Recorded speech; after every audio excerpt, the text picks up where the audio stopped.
Shit on text, though.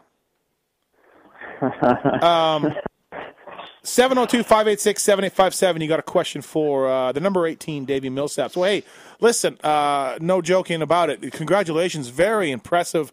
And you know what? Had you not fallen in the Joker lane in your second main event, you would have took it home much easier. You would have cruised to a win. I don't know about cruise, but, definitely crashing the second one. It didn't help, but, I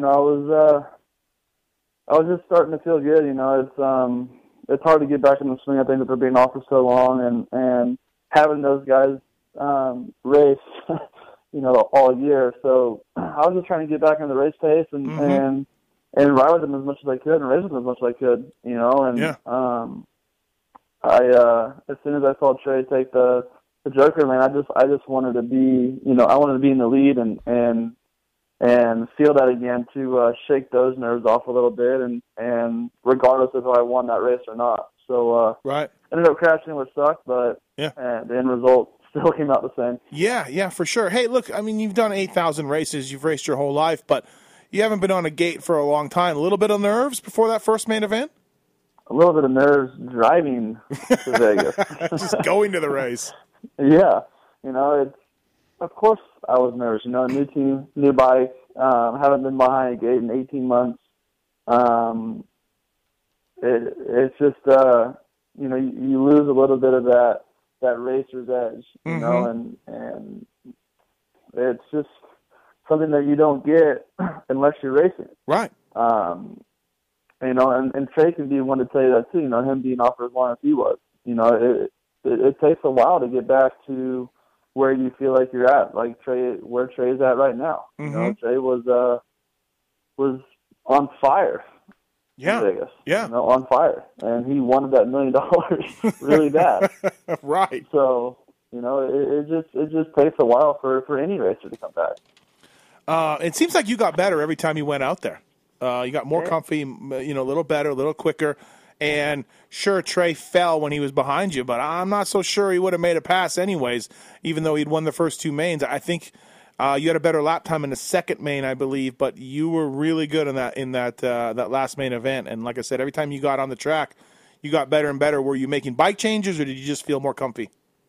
No, I didn't make one single bike change. I just wanted to leave it and ride it and try to get used to it. As far as not used to my bike, but just used to, trying to scrub again in the race and not riding so tight and just, and being a little bit looser than what I was in the practices and the first one and then halfway through the second one. So, I just, I felt like I got better every time I went out, so I got a little bit more relaxed. Right. And felt like I belonged up there again. And like my team told me, if the race would have ended on the second main, that was still a great accomplishment for me to go out and do as well as I did for not being on the gate or on a bike for so long. But, for me, it was just about getting my feet wet again for Anaheim 1. Yeah, it was very impressive. Hey, we had a question earlier. Do you get a win bonus for something like the Monster Cup? No. No? Okay, because not a contract or nothing? So, all right. No. I mean, it's in my contract. You got to do it. But, yeah, no, it's not a Supercross main bonus, Supercross main event win. What the race pays is what it is. Right. Which is nothing to complain about. No, $100,000, Can't complain. Did you know you had won the overall right away? Were you doing the math? No. Okay. No, I had no clue until they told me to take my bike up on the podium. So I did, and I got up there, and I'm like, why is my bike up here? And they're like, well, you won. I'm like, I know I won the moto. Yeah. So, like, I got that. And they're like, no, you won the overall. And I'm like, shut up. Because I knew Trey fell, but I didn't know, how far back he was. And with Tomac finishing behind me each time except for the second time, I figured that he might have gotten over me. But I don't know, man. It was I just was riding. I was just racing the race. Wow. And how is your foot, knee, all that? How was the body? Good? Everything was great. And honestly, it was such a good feeling. it's been a long, bumpy road for a while, and you know, I have 8 surgeries to prove that. Yeah. But it's just it was a good feeling to get out there and not have to think about that stuff and not have it in the back of my mind and just, you know, go out there and race and be healthy. Yeah, you must have like some sort of frequent operation card where you get 10 and get one free. You know, you buy 10 operations, you get one free because that's what my deductible. I filled it pretty quick last year. Yeah, really, right? What happened last year? I mean, what could you have raced? Let's get real. No. No, because I mean, not. Okay, because a lot of people were like, "Oh, he's mountain biking, and you know, he hates the KTM." That was a big thing. And everyone tries to compare mountain biking to motocross, and I know for those who have actually done both, you know, if you're not doing anything crazy, you're not, you know, I'm not racing nationals. I'm on fire roads a lot. I'm you know, on some single tracks. I'm not doing anything crazy, and I'm not jumping and stuff like that. So I don't have a lot of load on my feet. So my foot, you know, it didn't bother me riding mountain bikes, but the pressure of landing off of a, you know, 65-foot triple or casing it or over jumping it, you know, that would have just ended my foot right there while I was still trying to heal. And, you know, to me, I was doing what the doctor told me to do. They told me to go mountain biking. They told me to go road biking. That's what I did. Okay. So yeah, I mean, obviously that was a little bit of a controversy with some of the haters and whatnot. But you know, I was just doing what I was allowed to do, and for me, it was trying to get in shape off of their bike before I was able to get back on one. Because I mean, you and I did an interview, and you were like, "Hey, I'm going to race Glen Helen, but I'm not going to be 100%, but hopefully I'll get 100% soon." Then your team said he's going to miss the first 4. He'll be back at round 5 if that was Muddy Creek or whatever. So there was a little bit of smoke screens being thrown out. I don't mean on purpose, but just yes and no. Yeah. Yes and no on that. I did have surgery 2 weeks before Glen Helen, and it was the last surgery I had on my foot. And I did that surgery because I was in so much pain. I ended up not being able to ride anymore, and so I went and had the surgery. You know, they put a plate in it, screws, bone graft. You know, took bone marrow out of my heel and put it in there. And the reason why I did that was so I could race in 2 weeks, and that would have been Glen Helen. Okay. But the Wednesday or the Tuesday before Glen Helen or the Wednesday before Glen Helen, I couldn't get my foot in the boot. So we decided that as a team then that I would not race. Right.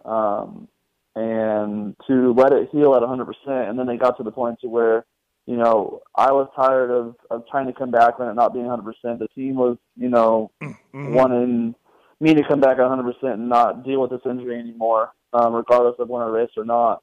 And it just took so long to heal, and for the bone to actually heal, that it got to the point where I was only going to be able to race maybe the last one. Yeah, and that didn't make any sense.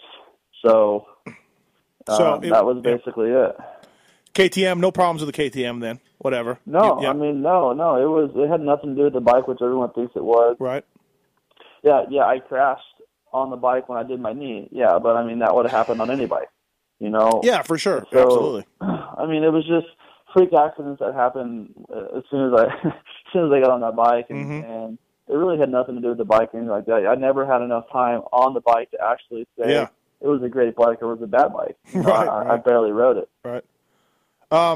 And then so this year, I imagine you could have maybe stayed with your old team then had they made the switch to Husky.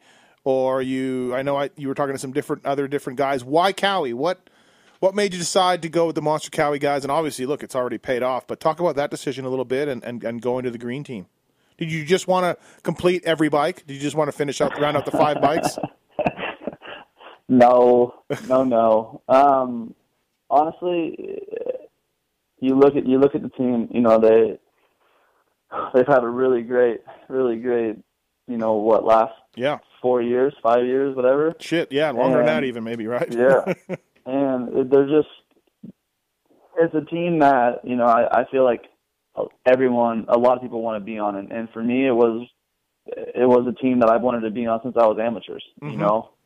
So I had an opportunity to ride a Cowie my last year amateur into the pro ranks, and I turned it down. And I told myself if I ever had the opportunity again, that I wasn't going to pass it up. And it came up, and it was just something that I couldn't pass up. You know, being able to work with those guys over there, and being on a factory team, and I don't know. I was just really excited about it. Really excited about the opportunity that I was given, and I had that regret, you know, a long time ago, and I couldn't do it again. Do you remember when you were switching from Suzuki to Honda, and the Yamaha guys came out to your house with a 250F?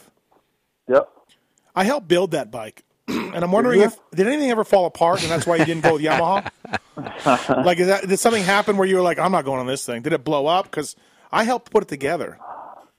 No, honestly, back then, you know, I rode both bikes. I rode the Yamaha, and I rode the Honda 250F, and I was a lot faster on the Honda. Okay, well, I think we still have the steel frame, so we're going. What year was that? Oh, geez, 04? I rode that bike in 05. 05. Okay, 05. It was 05. It was that long. Okay, yeah. I just wondered if maybe something fell off and they went, "Oh, Mathis did that." No. I was wondering why my suspension was blown out, though. Right. How much time? I mean, I know you probably got a month or so on the Cowie, but how much time do you have testing? How much shit have you swapped out and changed, and what have you done? Honestly, compared to what I did in 2012 off season leading to 13, I haven't even made a dent with suspension yet. So to me, we haven't really done that much. You know, we maybe tried a couple shocks here and there and force, but nothing compared to what we're getting ready to go through from now until Anaheim 1 with suspension, chassis, motor, everything. So really, you know, it was more about me getting on the bike, getting comfortable, you know, circulating laps on the Supercross track, and just getting back into it, and before they started throwing everything at me, and I'm excited for what's to come, especially, you know, for how good the bike is now compared to how good it's going to be come Anaheim 1. God, it must have been good to be Davi Millsaps in August or whatever. You're up for deal. You know, you won some Supercrosses. You finished top 3 2 years in a row. Was that 12 or 13? He was what? Suzuki 13. He was 13. Yeah. And all your contracts are up. He's wearing all these different kinds of gear. People are throwing money at him. Goggle guys, bike guys, gear guys. I mean, just the money is just pouring down on you. Makes you excited to wake up in the morning, right? doesn't it? You can choose your gear, your helmet, your gloves, your goggles. Should have went with X brand, by the way, Millsaps. But you know, it's good to be Davi Millsaps. Money's pouring down on me. How I was off for a year and a half. You think that much money was on this? I think it was a fair amount. Judging, I mean, look, you know, it's like you lose the speed or whatever. You know, although some of us doubted you, but yes, you Wygant. I can keep going. I know. When will I learn? Right? Especially you and Wygant. I know. Well, look, it's hard. I keep hearing from you guys.